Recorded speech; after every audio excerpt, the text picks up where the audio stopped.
ஒரு கிறிஸ்துவனாக நீங்களும் நானும் மரணத்திற்கு எப்படி ஆயத்தமாக வேண்டும் என்கிற எல்லாரும் அறிந்து கொள்ள வேண்டிய ஒரு முக்கியமான சத்தியத்தை தான் பரிசுத்த ஆவியானவர் இன்றைக்கு நம்மோடு வேத வசனத்தை கொண்டு பேச இருக்கிறார். விசேஷமாக கடந்த நாட்களில் யூடியூப்ல இந்த காரியத்தை குறித்து தான் நாம் தியானிக்க போகிறோம் என்று சொல்லி நான் போஸ்ட் போட்ட பொழுது அநேகர் என்னை தொடர்பு கொண்டு சொன்ன ஒரு காரியம், கிறிஸ்துவர்களாகிய நாம் ஜீவனை குறித்தல்லவா தியானிக்க வேண்டும், ஏனால் கர்த்தர் நமக்கு ஜீவனை கொடுக்க வந்தார், பரிபூர்ணமான ஜீவன், நித்திய ஜீவன் என்று சொல்லிதான் வசனம் சொல்லுகிறது. நாம் ஜீவனை தியானிக்கிறதற்கு பதிலாக ஏன் மரணத்தை தியானிக்கிறோம்? மரணம் பிசாசினிடத்திலிருந்து வந்ததல்லவா, ஏன் இந்த காரியம் என்று சொல்லி அநேகர் கேள்வி கேட்டார்கள். ஆனால் வேதத்தின் பிரகாரம் நான் மரணத்தை குறித்து தியானிக்கலாமா, தியானிக்க கூடாதா, வேதம் இதை குறித்து என்ன சொல்லுகிறது என்று சொல்லி தொடர்ந்து இணைந்திருங்கள். பரிசுத்த ஆவியானவர் நம்மோடு பேசுவாராக.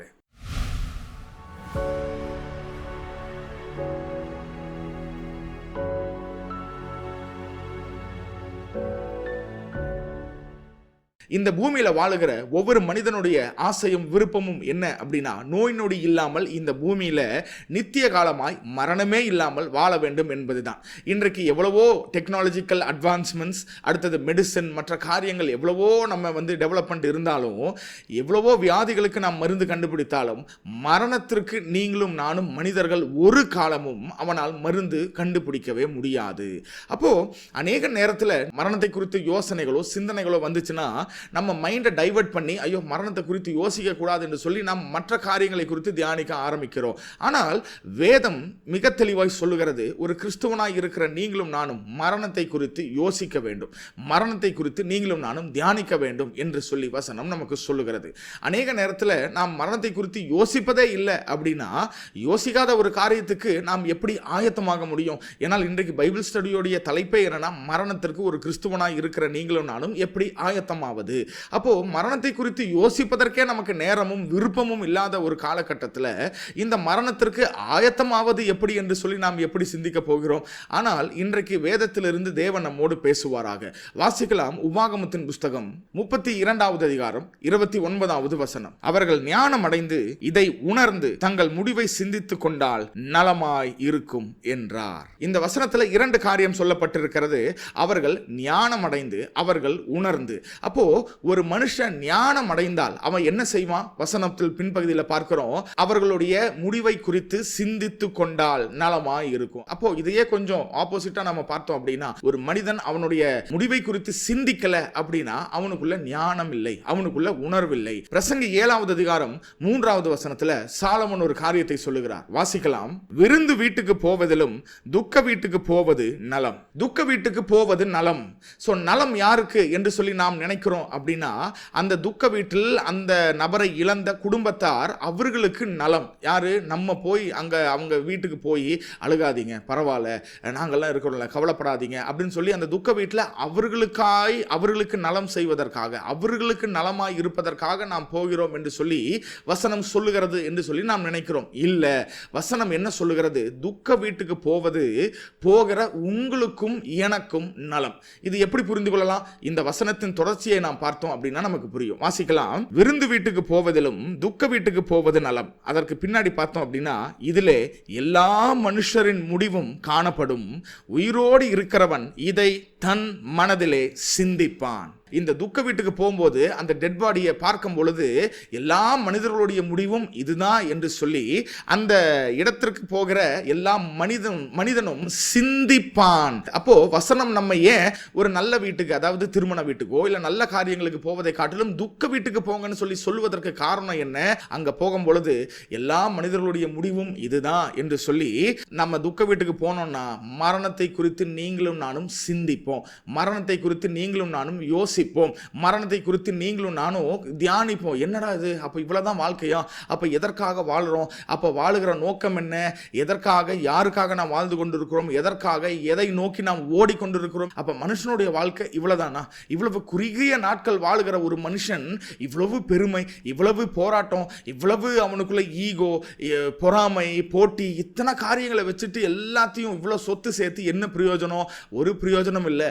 நம்முடைய மரணத்திற்கு நாம் ஆயத்தமாக ஆயத்தமாக வேண்டும், தேவனை இவர்களைப் போல நாமும் சீக்கிரத்தில் சந்திக்க போகிறோம் என்று சொல்லி மரணத்திற்காக நீங்களும் நானும் ஆயத்தமாக வேண்டும். அந்த சிந்தனை உங்களுக்குள்ள எனக்குள்ள வர வேண்டும் என்பதற்காக தான் தேவன் மரண வீட்டுக்கு நீங்க என்ன பண்ணுங்க, துக்க வீட்டுக்கு போங்க என்று சொல்லி ஆண்டவர் மிக தெளிவாய் நமக்கு எழுதி வைத்திருக்கிறார். இயேசுவும் தன்னுடைய சீஷர்களுக்கு ஒரு ஓமையை சொல்லிக் கொடுக்கிறார். லூக்கா 12வது அதிகாரம் 16வது வசனத்தில் நாம் வாசிக்கிறோம், ஐஸ்வர்யம் உள்ள ஒருவனுடைய நிலம் நன்றாய் விளைந்தது. அப்பொழுது அவன், நான் என்ன செய்வேன், என் தானியங்களை சேர்த்து வைக்கிறதற்கு இடமில்லையே, நான் ஒன்று செய்வேன், என் களஞ்சியத்தை இடித்து பெரிதாய் கட்டி எனக்கு விளைந்த தானியத்தையும் என் பொருள்களையும் அங்கே சேர்த்து வைத்து என்று சொல்லி அந்த வசனம் சொல்லுகிறது. நம்மளுடைய குடவுனை இடிச்சு நம்ம இன்னும் பெருசா கட்டினோம்னா பெரிய லெவல்ல நம்ம பிசினஸ் பண்ணி எக்ஸ்போர்ட் இம்போர்ட்லாம் பண்ணலாம் என்று சொல்லி அவன் யோசிக்கிறான். ஆனால் பரலோகத்தில் இருக்கிற தேவன் அவனை குறித்து என்ன சொன்னார் என்று சொல்லி இயேசு நமக்கு மீண்டும் சொல்லுகிறார். வாசிக்கலாம் 20வது வசனம். தேவனோ அவனை நோக்கி,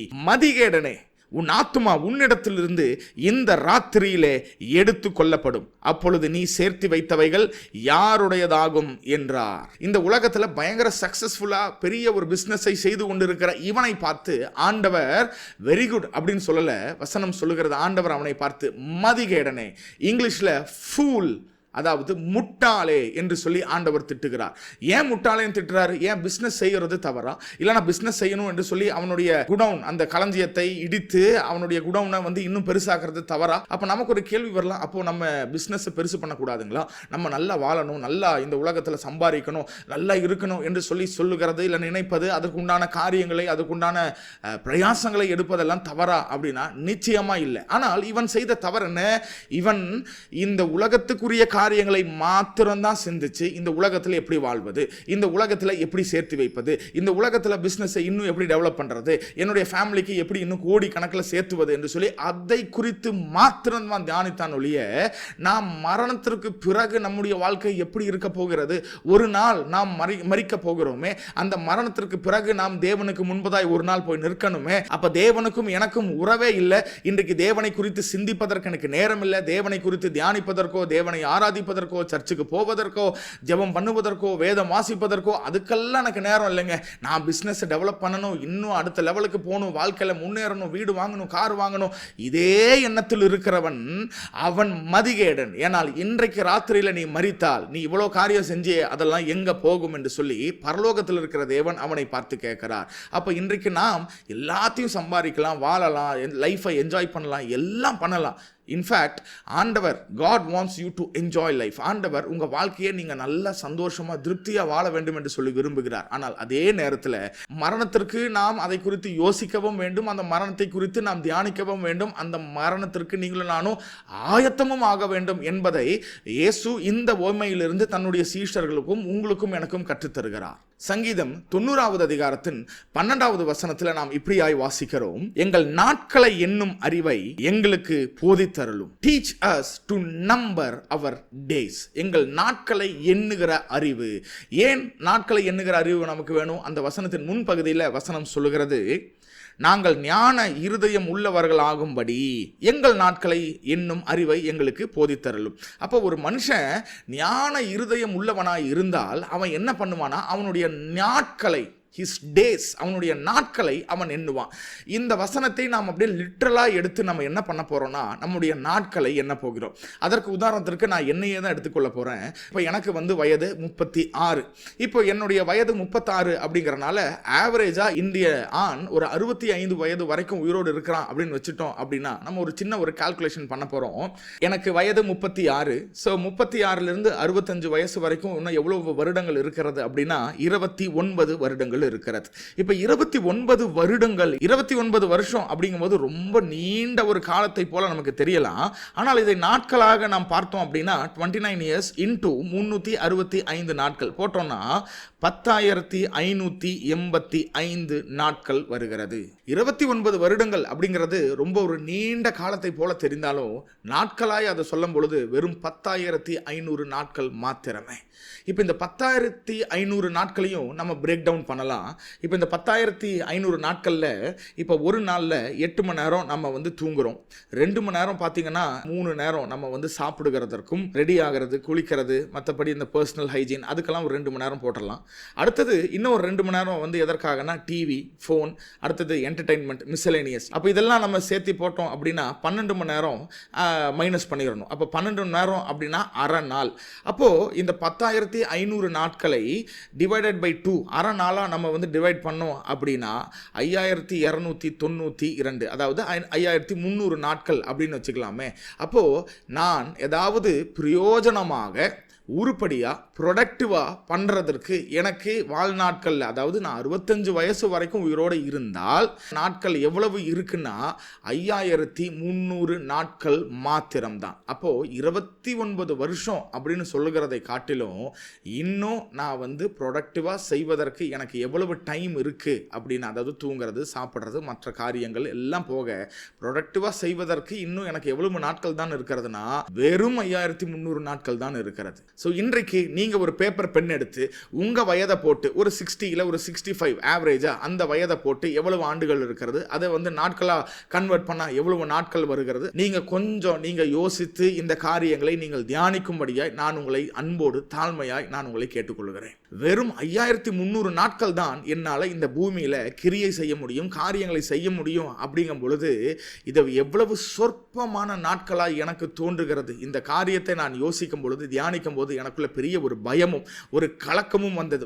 இவ்வளவு குறுகிய நாட்கள் தான் நாம் இருக்க போகிறோம், நம்ம எவ்வளவு டைம் வேஸ்ட் பண்ணிட்டு எவ்வளவு காரியங்களை, தேவையில்லாத காரியங்களுக்கு எல்லாத்தையும் நம்ம டைம் வேஸ்ட் பண்ணிட்டு இருக்கிறோமே. இல்லை, இன்னும் அதிகமாக நான் ஊழியம் செய்ய வேண்டும், இன்னும் கர்த்தரை அதிகமாய் தேட வேண்டும், இன்னும் அதிகமாய் ஜெபிக்க வேண்டும், இன்னும் கர்த்தரை தேடி அவரோடு ஒரு நெருங்கின ஒரு உறவுக்குள்ள வர வேண்டும் என்கிற ஒரு தீர்மானத்தை எடுக்க கர்த்தர் எனக்கு மாத்திரமல்ல உங்களுக்கும் உதவி செய்வார் என்று சொல்லி நான் விசுவாசிக்கிறேன். இந்த காணொளியை பார்த்து கொண்டிருக்கிறவர்களில் நிச்சயமாக ஒரு 99% கிறிஸ்துவர்களாக தான் நாம் இருக்கிறோம். ஆனால் எத்தனை பேருக்கு உங்களுக்கு எனக்கும் மரணத்தை குறித்து பயம் இல்லை அப்படின்னு கேட்டால் ஒருவர் கூட நாம் கை தூக்க மாட்டோம். அப்போ கிறிஸ்துவர்களாக நாம் இருக்கிறோம், ஆனால் மரணத்தை குறித்து பயப்படுகிறோம். ஆனால் ஆதி திருச்சபை எப்படி இருந்தது தெரியுமா?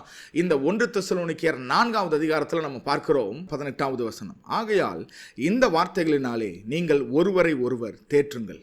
Therefore comfort one another with these words. இந்த வார்த்தைகளை கொண்டு ஒருவரை ஒருவர் தேற்றுங்கள், கம்ஃபர்ட் பண்ணுங்க, ஆறுதல் சொல்லுங்க என்று சொல்லி இந்த வசனம் சொல்லுகிறது. இந்த வார்த்தைகளை நாள் அப்படின்னா எந்த வார்த்தைகள்? இதுக்கு 2 வசனம் முன்னாடி நீங்க வாசிச்சு பார்த்தீங்க அப்படின்னா, ஏனெனில் கர்த்தர் தாமே ஆரவாரத்தோடும் பிரதான தூதருடைய சத்தத்தோடும் தேவ எக்காலத்தோடும் வானத்திலிருந்து இறங்கி வருவார். அப்பொழுது கிறிஸ்துவுக்குள் மரித்தவர்கள் முதலாவது எழுந்திருப்பார்கள், பின்பு உயிரோடு இருக்கிற நாமும் கர்த்தருக்கு எதிர்கொண்டு போக மேகங்கள் மேல் அவரோட கூட ஆகாயத்தில் எடுத்துக்கொள்ளப்பட்ட என்று சொல்லி இந்த வசனம் சொல்லுகிறது. அப்ப ஆதி திருச்சபையில ஒரு விசுவாசி ஊழியக்காரரிடத்தில் வந்து, ஐயா எனக்கு சாவுக்கு ஏதுவான ஒரு வியாதி, ஒரு கேன்சரை போலதான ஒரு வியாதி எப்படியோ வந்துருச்சு, என்ன பண்றதுன்னு தெரியல அப்படின்னு சொன்னாங்கன்னா, அந்த ஊழியக்காரரோ இல்லைன்னா அந்த சக விசுவாசிகளோ அவர்களை பார்த்து என்ன சொல்லுவாங்க தெரியுமா? கவலைப்படாதீங்க பிரதர், கவலைப்படாதீங்க சிஸ்டர், இயேசு சீக்கிரம் வரப்போகிறார். உடனே அவர்களுக்குள்ள, அப்பா இயேசு சீக்கிரம் வரப்போறாரா, நம்முடைய வியாதி எல்லாம் மாறிடும், அதுக்கப்புறம் இயேசுவோட நம்ம வாழ போறோம். ஆனா பாஸ்டர், நான் ஒருவேளை இயேசு வருவதற்கு தாமதம் ஆயிருச்சு அப்படின்னா என்ன ஆகும்? அடுத்தது அந்த பாஸ்டர் சொல்லியிருப்பார், இல்லை சக விசுவாசிங்க சொல்லியிருப்பாங்க, இயேசு வருவதற்கு தாமதமானா என்ன, நீங்கள் அவரிடத்தில் போயிடுவீங்க. அப்படின்னு என்ன அர்த்தம்? நீங்கள் மரித்து அவரிடத்தில் போயிடுவீங்க என்று சொல்லி தான் அவர்கள் ஒருவரை ஒருவர் தேற்றினார்கள் என்று சொல்லி வசனம் சொல்லுகிறது. அப்போ இன்றைக்கு இதே சினாரியோவை நம்ம சபைகளில் நீங்கள் கொஞ்சம் யோசிச்சு பாருங்களேன். நாம் எப்படி எடுத்துக்கொள்வோம் அப்படின்னா, அப்போ என்ன சாக சொல்கிறீங்களா, நான் சீக்கிரம் செத்துருவேன், அவரிடத்துல நான் போயிடுவேன், அவர் கூட தான் போய் நல்லா நிம்மதியாக இருப்பேன் அப்படின்னு சொல்கிறீங்களா அப்படின்னு நமக்குள்ள கோபம் வருவதற்கும் வாய்ப்புகள் அதிகமாக இருக்கிறது. ஆனால் ஆதி திருச்சபையில் அவர்களுக்கு மரணத்தை குறித்ததான ஒரு தெளிவான ஒரு கண்ணோட்டமும் தெளிவான ஒரு பார்வையும் இருந்தபடியால், ஆமாம் இந்த மரணம் நம்மை விடுவித்து இந்த வாழ்க்கையில் இருக்கிற எல்லா பிரச்சனைகள், வியாதிகள், போராட்டங்கள், நிந்தைகள், அவமானங்கள் எல்லாத்திலிருந்தும் நம்ம விடுதலையாக்கி, இந்த மரணம் தான் ஒரு திறவுகோல், இந்த மரணம் தான் வந்து ஒரு வாசல். எதற்கு? தேவனிடத்தில் போய் அதுக்கப்புறம் நித்தியமாய் நாம் நிம்மதியாக ஒன்றுமே இல்லாமல், பிரச்சனை இல்லாமல், வியாதி இல்லாமல் நம்ம வாழ்வதற்கான ஒரு வாசல் என்று சொல்லி இந்த மரணத்தையோ இல்லைனா இயேசுவின் வருகையோ அவர்கள் பார்த்தபடியால் இந்த மரணத்தை குறித்ததான ஒரு தெளிவான பார்வையும் எண்ணமும் ஒரு விசுவாசமும் அவர்களுக்குள்ள இருந்தது.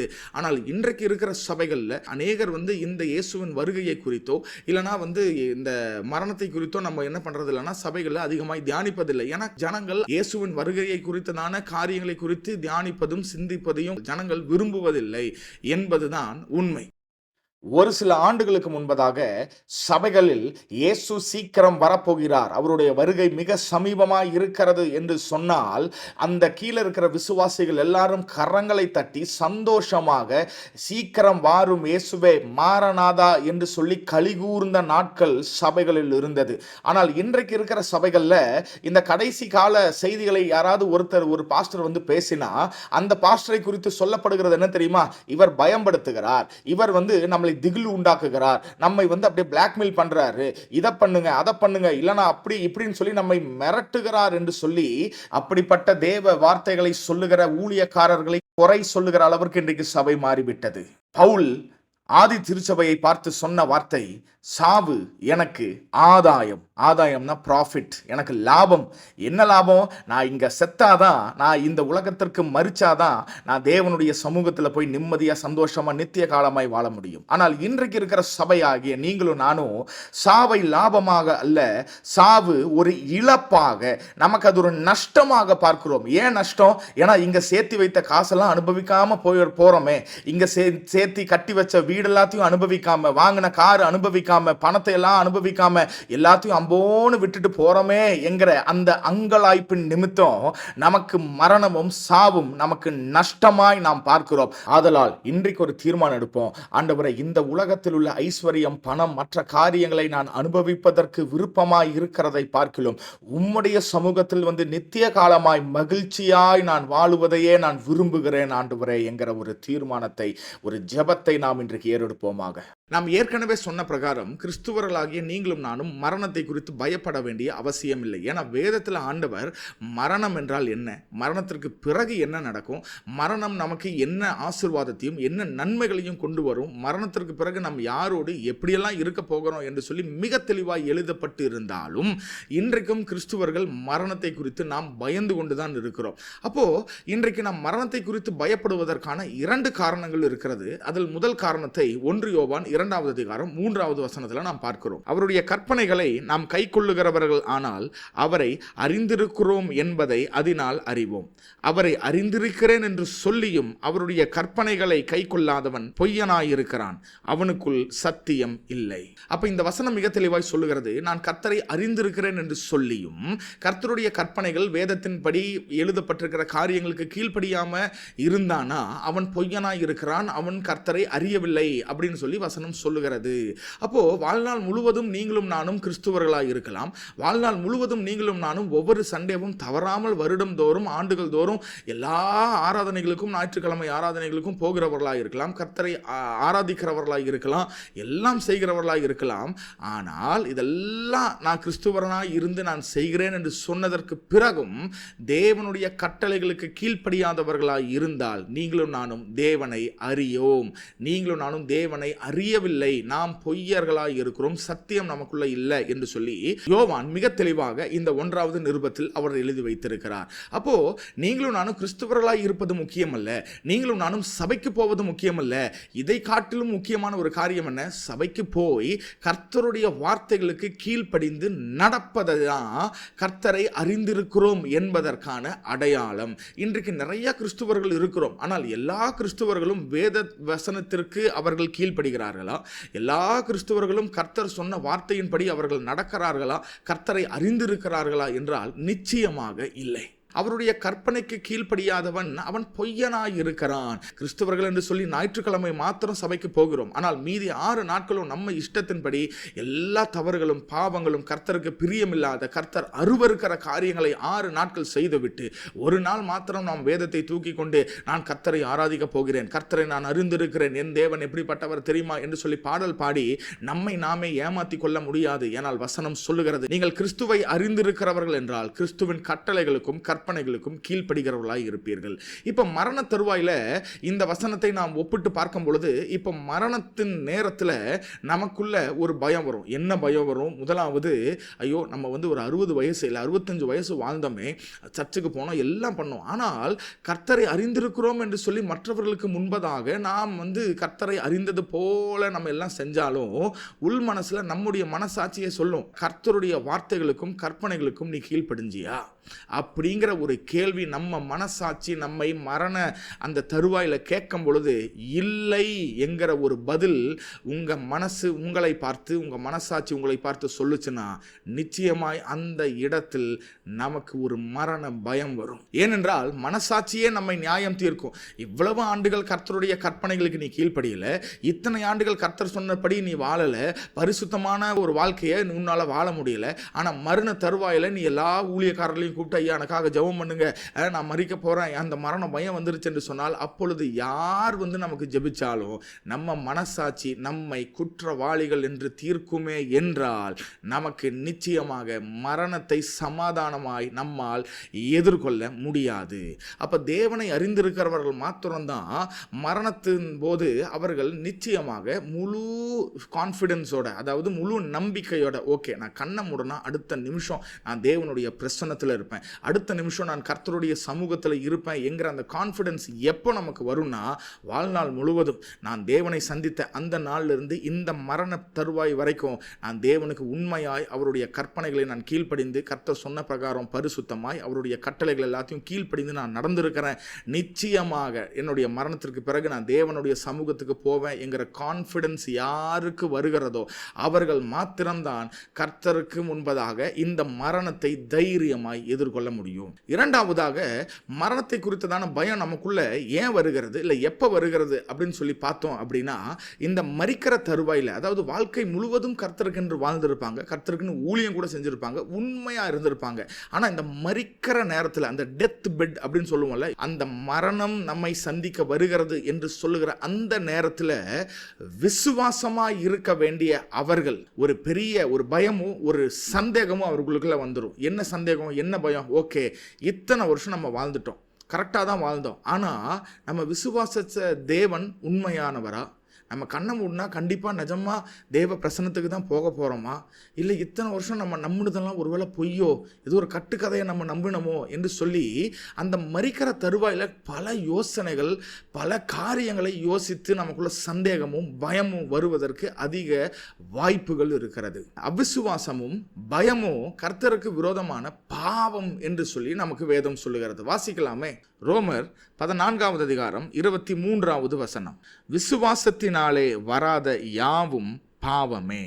அப்போ நாம் கர்த்தரை அந்த மரண தருவாயில் இருக்கும்போது நம்பாம, இல்லைனா நம்ம வாழ்நாள் முழுவதும் விசுவாசமாய் நடந்து அந்த மரண தருவாயில் நம்ம அவிசுவாசமாக மாறிட்டோம் அப்படின்னா அது நமக்கு பாவமாய் கருதப்படும்.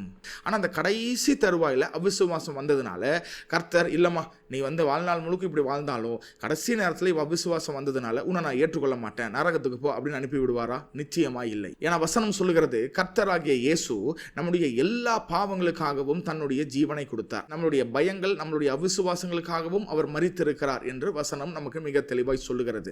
அப்ப வேதத்தில் இதுக்கு ஏதாவது ஆதாரம் இருக்கா? அவங்க மரிக்கிற அந்த கடைசி நிமிஷத்துல அவிசுவாசமான வார்த்தையை பேசியோ எண்ணங்களினால பயத்தினால அப்படியே யோசிச்சுட்டு அப்படியே மரிச்சிட்டாங்கன்னா கர்த்தர் அவர்களை ஒன்றும் செய்யாம ஏற்றுக்கொள்வார் அப்படிங்கிறதுக்கு வசனத்தில் ஏதாவது ஆதாரம் இருக்கானா? இருக்கிறது. வாசிக்கலாம். மார்க் எழுதின சுவிசேஷம் 9வது அதிகாரம் அதோடைய 24வது வசனம், உடனே பிள்ளையின் தகப்பன், விசுவாசிக்கிறேன் ஆண்டவரே, என் அவிசுவாசம் நீங்கும்படி உதவி செய்யும் என்று கண்ணீரோடே சத்தமிட்டு சொன்னான். நான் விசுவாசிக்கிறேன் ஆண்டவரே, ஆனால் என்னுடைய அவிசுவாசம் நீங்கும்படி எனக்கு உதவி செய்யும். ஒரு மனுஷனுக்குள்ள இது ரெண்டும் அட் அ டைம் ஒரே நேரத்தில் எப்படி இருக்க முடியும்? அவன் சொல்றான், நான் விசுவாசிக்கிறேன், ஆனால் என்னுடைய அவிசுவாசம் நீங்கும்படி உதவி செய்யும். இன்னைக்கு நிறைய கிறிஸ்துவர்களுக்குள்ள இருக்கிற பிரச்சனை இதுதான்.